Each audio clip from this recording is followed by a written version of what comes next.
All right, let's dive right into this explainer. Today, we're unpacking a fascinating and honestly super contradictory situation: the release of the most advanced AI model on Earth. We've got a scenario right now that has completely split the tech world down the middle. On one hand, we have an artificial intelligence that has absolutely shattered every objective performance metric we have. But on the other hand, a massive wave of users are actively rejecting it. So to figure out why this is happening, we need to look past all the hype and dig straight into the data. Let's start with a really massive number, 74.9%. Now, this isn't just some random metric. This is the score the new model achieved on the SWU Bench coding test. And to put that into perspective, this is an incredibly rigorous evaluation of real-world software engineering tasks. The previous flagship model, it hovered right around 52%. So jumping to nearly 75% isn't just a minor incremental update. It establishes the sheer, overwhelming technical dominance of this new model. We are literally talking about an AI that can autonomously debug giant code bases and build complex front-end applications with practically zero human intervention. To really wrap our heads around the magnitude of this intelligence leap, listen to this quote from OpenAI CEO Sam Altman. He compared the evolution of these models to human education. He said if GPT-3 was a high schooler and GPT-4 was a smart college student, interacting with GPT-5 is like talking to a PhD-level expert. It's a fundamental shift, right? We're moving from a general-purpose assistant to a highly specialized, on-demand, intellectual powerhouse. Section 1, the GPT-5 Intelligence Leap. Before we get into the controversy surrounding this model, you first really have to understand just how much of a powerhouse it is on paper. Beyond that coding score we just talked about, consider the Almeida 2025 math benchmark. This is a notoriously difficult math test, and the model scored a near-perfect 94.6%, and that's without even using external tools. But perhaps the absolute most crucial metric for business applications is that hallucinations, those super annoying moments where the AI just confidently makes things up, they have dropped by roughly 45%. That brings the error rate down to an incredibly low 4.8%. Now, wrap all of that up in a massive 400,000 token context window.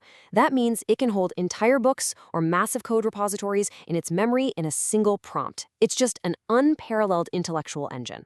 Section 2, how it thinks. The unified router. So how is it actually pulling off these mind-bending benchmark scores? Well, let's look at the architectural shift under the hood.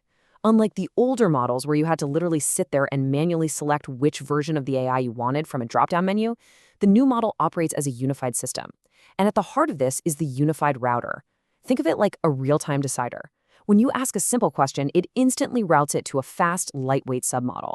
But if you throw a complex, multi-step logic problem at it, the router automatically detects the difficulty and shifts the processing over to a deep-thinking, highly advanced reasoning model. You don't have to do a thing. The AI dynamically adjusts its own cognitive effort on the fly. And the proof of how this works is in the token usage. Independent benchmarks from artificial analysis ran identical problem sets through the model's different internal effort levels, and they found a staggering 23 times difference in token usage. The high reasoning effort used 82 million tokens to grind through the complex problems, while the minimal effort used only 3.5 million tokens. This perfectly proves how the router balances extreme frontier-level intelligence with brilliant cost efficiency. It dynamically scales its brain power depending on the exact prompt you give it. Section 3, reaching 58% AGI. Okay, so where does all this raw processing power lead us? Straight toward the ultimate holy grail measurement of artificial intelligence. AGI, or Artificial General Intelligence. A really groundbreaking study out of Stanford University applied the CHC cognitive theory, which is a framework normally used to map human intelligence, and they use it to evaluate the AI. They determined that GPT-5 has reached a 58% completion rate toward true artificial general intelligence. Now, keep in mind, its predecessor, GPT-4, was sitting at only 27%. So literally, in a single generation, the model has more than doubled its progress toward human-level general intelligence. But here's where things get kind of weird. The Stanford researchers discovered a very non-homogeneous ability profile. Basically, it's not equally smart across the board.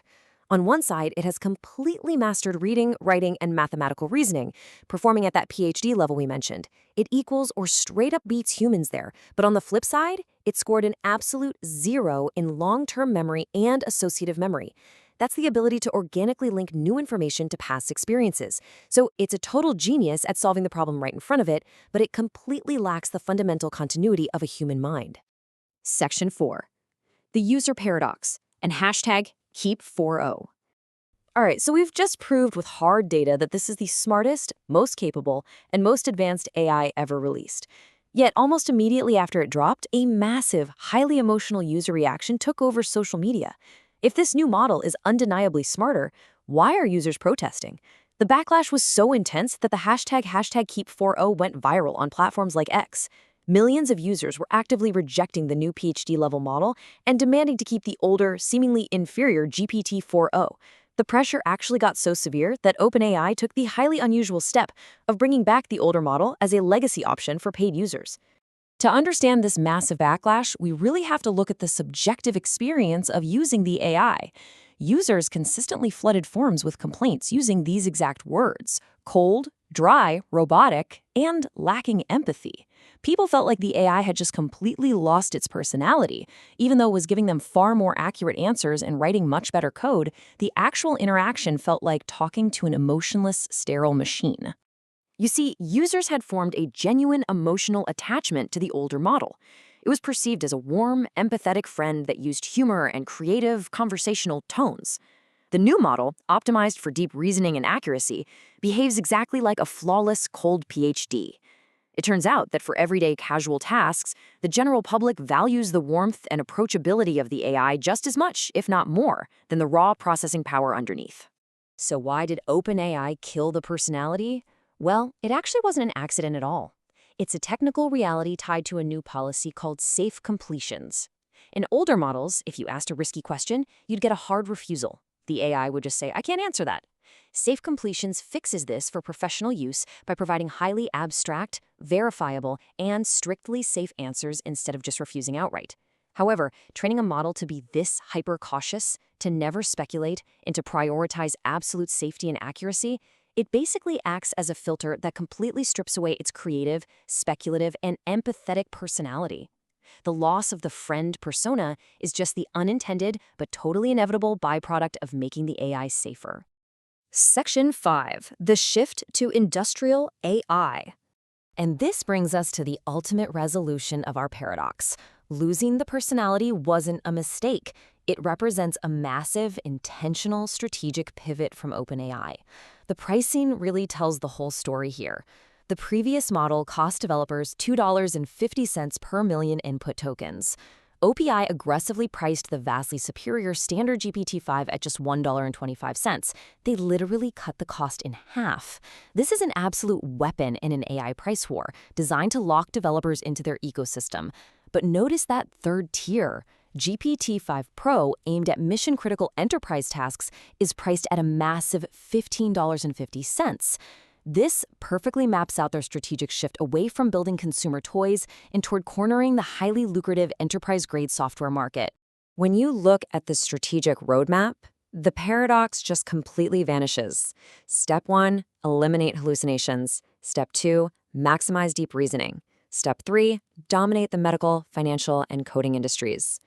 Because think about it. You don't want a warm, empathetic, quirky friend managing your corporate legal contracts, writing mission-critical software, or analyzing your medical records. You want a flawless, highly reliable $200 a month pro tool that operates with absolute mathematical precision. It isn't meant to be your friend because it was explicitly engineered for serious industrial application. Which leaves us with this final, really provocative thought. This paradox shows us that artificial intelligence has hit a massive fork in the road. As the technology matures and officially enters the industrial era, optimizing for pure, unadulterated intelligence inherently strips away the human-like quirks that made us fall in love with it in the first place. So as AI continues to trade personality for precision, what do we actually value more in our daily lives? A helpful conversational friend or a cold, flawless machine? It's a question we are all going to have to answer very, very soon.